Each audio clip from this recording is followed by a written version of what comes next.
Okay, well, I've got one more presentation, and that's on this idea of sense of place and place-based earth science education and interpretation. One of the missions of the EarthScope education and outreach program is to promote the idea of place-based education in earth science, that people can teach great ideas about earth science using what's available to them locally.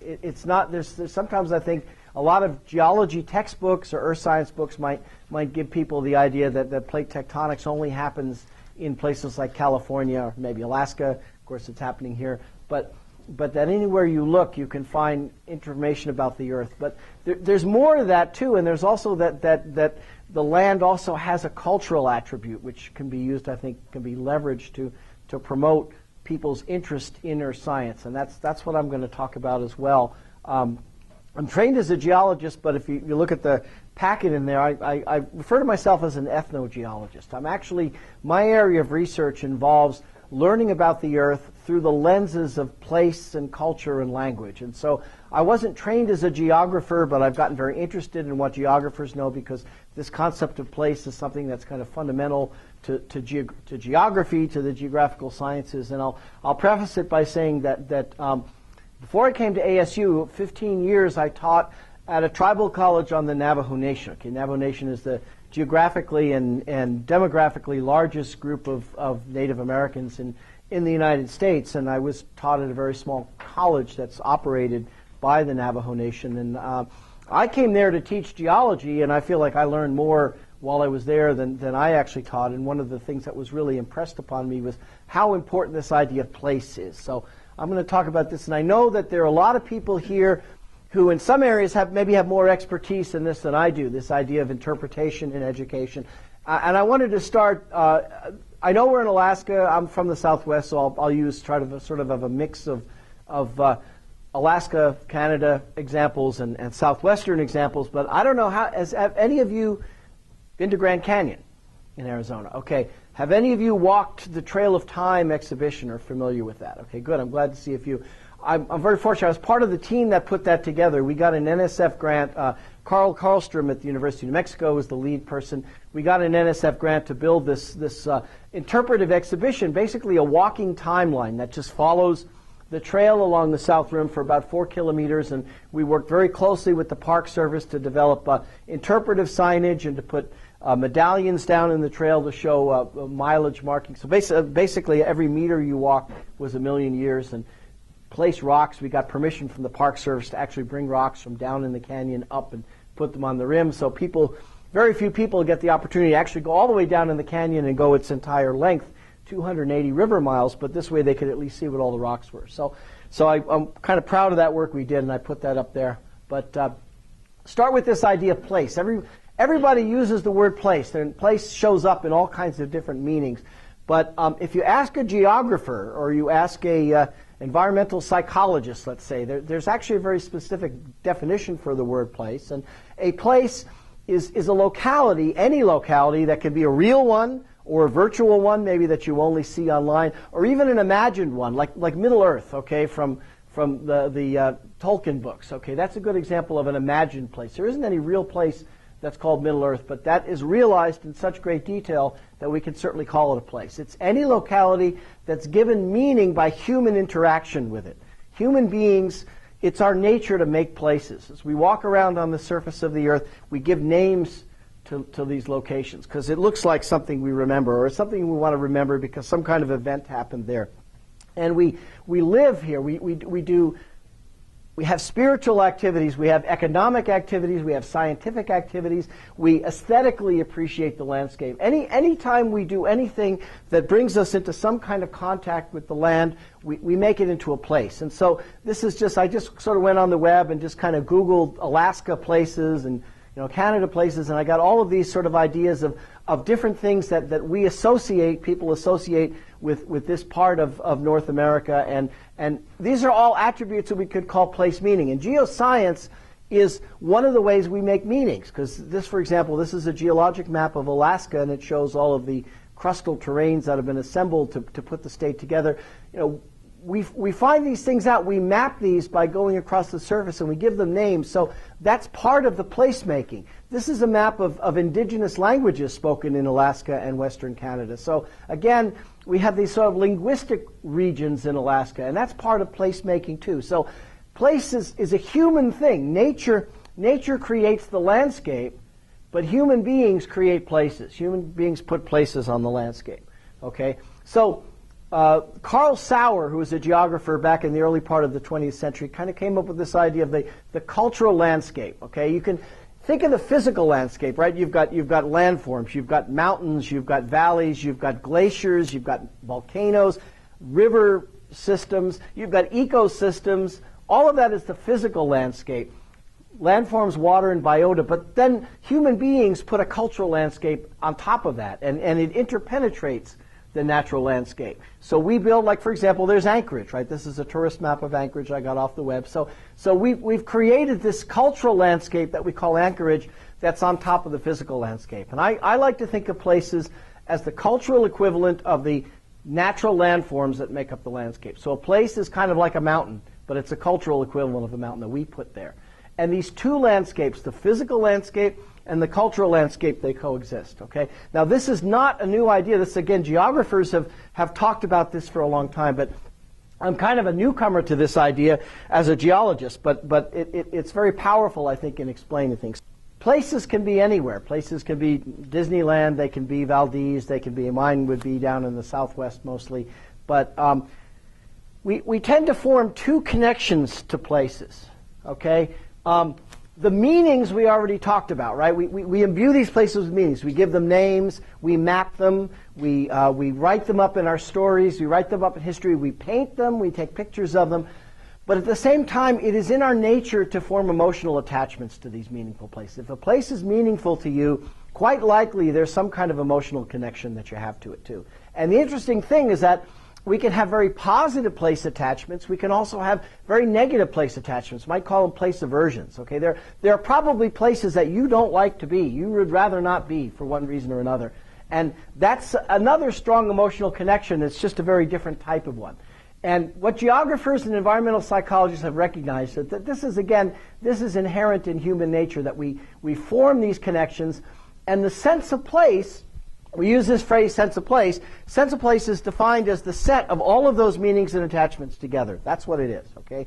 So you have a sense of a particular place. You understand what it means. There are lots of meanings that you might attribute to it, or maybe just a few. And then you also have some kind of connection to it. And together we call that sense of place. That's what the geographers and environmental psychologists came up with. It's a very useful idea, because it's a way that actually encapsulates the human connection to place, or the human connection to Earth. You know, we talk about we love places. We're connected to the Earth. We want to. How can you actually define that in such a way that you could actually use it to maybe improve the way you teach about places, or the way you learn about places? Well, I'm suggesting that one way we can do that is this idea of sense of place, because it's something that can actually be characterized. It can be measured.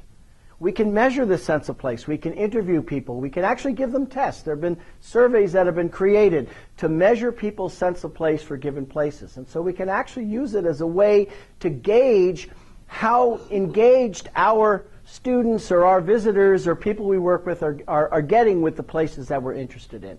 So the sense of place encapsulates the human connection to place. So think about it again. It's really straightforward. It's the place meanings and the place attachments. And we can have an individual sense of place. We can also have a collective sense of place. Groups of human beings tend to form, sets of meanings that are attached and sets of attachments. So we can talk about it on an individual scale or on a group scale. All right. Now, we're all different, and we all have different meanings and attachments. So any given place is going to have multiple senses of place, to be very diverse. And to use Grand Canyon as an example, okay, I'm a geologist, so I have lots of attachments and lots of meanings. One of the first things I think about Grand Canyon, though, is geology. It exposes 2 billion years of Earth's history right there for us to see. So my mind starts turning toward geologic maps and cross-sections. But it's also a place where I like to bring my students and teach. So it's a great teaching venue. And there are interpretive rangers, of course, with the Park Service who spend their careers explaining Grand Canyon's geology, explaining Grand Canyon's natural history and cultural history to visitors. Okay, it's a wonderful teaching venue. All right, but it's also homeland to 29 different native nations in the Southwest. There are indigenous names, there are sacred places within the bounds of Grand Canyon National Park that are understood by these people who have been here for millennia, longer than anybody else has. And the Park Service works with these people and understands that these native nations, okay, there is a sacredness. That's part of that sense of place as well. There's also a more recent cultural history. That's John Wesley Powell.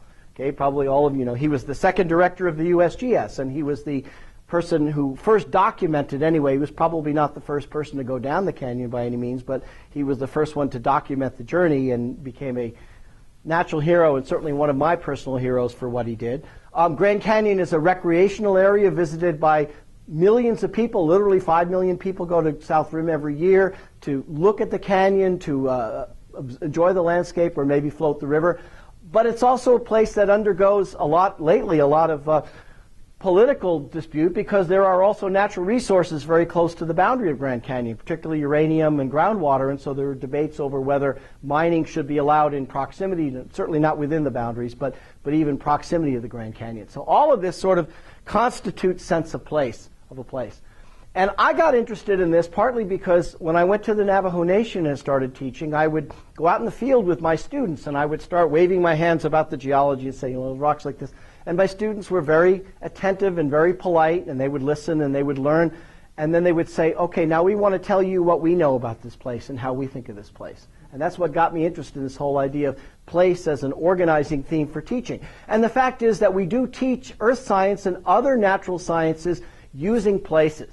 So the very fact that we teach about the earth, we're kind of automatically building places on the earth in the process of teaching, because we're giving them names and we're using them as examples to illustrate the way we teach. And so Edward Casey is a philosopher at Stony Brook University. He's kind of an expert on place from a philosophical sense. And I actually had a chance to talk with him one time, and he said, and I said, well, yeah, I'm very interested in this idea of place as a theme for organizing the way we teach earth science. And he said, well, of course you are, because he said this. He said, our access to space and time is how they happen in a given place.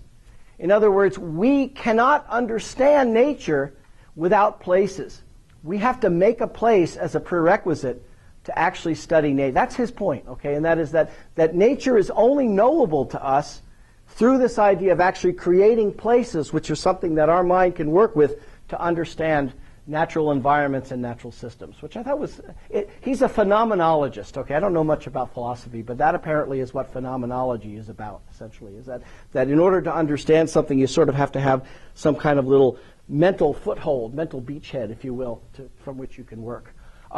But then there's also Greg Cajete. Has anybody ever read Greg Cajete? He's a professor of Native American education. He's a member of the Tewa Nation down in New Mexico, written wonderful books about indigenous science education. And he also says basically the same thing, that the first way of thinking and knowing has to do with one's physical place, where one physically lives. One has to know one's home, one's village, and then the land, the earth upon which one lives. So he's basically saying that indigenous ways of knowing are fundamentally place-based. And that's true. Okay, this again, I work with Navajos and Apaches down the Southwest. I don't have much experience with Alaska Natives, with indigenous people up here, but fortunately we have someone here who will be able to talk to us about that. But indigenous philosophies of education are fundamentally place-based, which means they are situated in a particular location and they prioritize the local in teaching. And basically what they're passing on is what we would call locally situated knowledge. This is actually a curriculum model. When I taught at the college, which used to be called Navajo Community College, then became Diné College. Diné is the Navajo word for Navajo. That's actually a curriculum model. Those are 4 sacred mountains that define the boundaries of the Navajo Nation. And basically, Navajo knowledge is organized geographically. Different forms of knowledge, like, for example, knowledge for dealing with your family, knowledge for earning a living, knowledge for understanding nature, are actually organized geographically. They're associated with a given sacred mountain. And that's how they're remembered, and that's how they're passed on. So place is actually a fundamental organizing theme in Navajo culture, and no doubt it's true with many, many indigenous cultures, not just Native American, but all around the world. And some other quotes here you'll have a chance to look at later. I won't take your time reading them now, but other references to place by these indigenous educators. So sorry, I went too far there. So this idea of place-based teaching is a way of teaching a subject where place becomes the organizing theme. Not so much principle. You can think about teaching geology and say, I'm going to organize it around time. You know, how long is time? Or I'm going to organize it by process. We're going to talk about plate tectonics. We're going to talk about mountain building. We're going to talk about volcanism. Those are all valid ways to do it. But another way to do it is to organize it by place. I'm going to teach about Alaska. I'm going to teach about the geology that is relevant to Alaska. I'm going to teach about the processes that are relevant to Alaska. And I'm going to engage my students with the reasoning processes needed to understand nature by using only local examples or emphasizing local examples. So place-based teaching is all of these things: localized, engaging, experiential, transdisciplinary. It's kind of almost a oxymoron to say place-based earth science, because a place is so much more than just the earth science. Culturally inclusive, working with different cultures. Creative expression and sustainable, promoting sustainability. These are some of the aspects from the teaching we do. A lot of it involves service learning. This is one of the students in the class working with school kids in the area around Phoenix.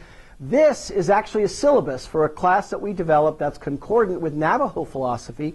Focuses on the geology of the Colorado Plateau where the Navajo people live. And this is basically how the course is organized. It's organized physically to connect with the way that Navajos actually think about nature in sort of a circular fashion, but also to engage with different aspects of the local geology in their turn.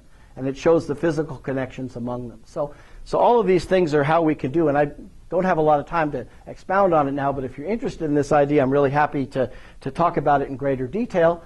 But now I want to sort of bring it to what we're talking about here. And this is an interpretive workshop, and I probably don't have to tell very many people here that the teaching approach that's indigenous to parks and museums, science centers, is often referred to as interpretation. And interpretation, the point I want to make is this idea of interpretation, it basically means the same thing as place-based education. Place-based education leverages the sense of place.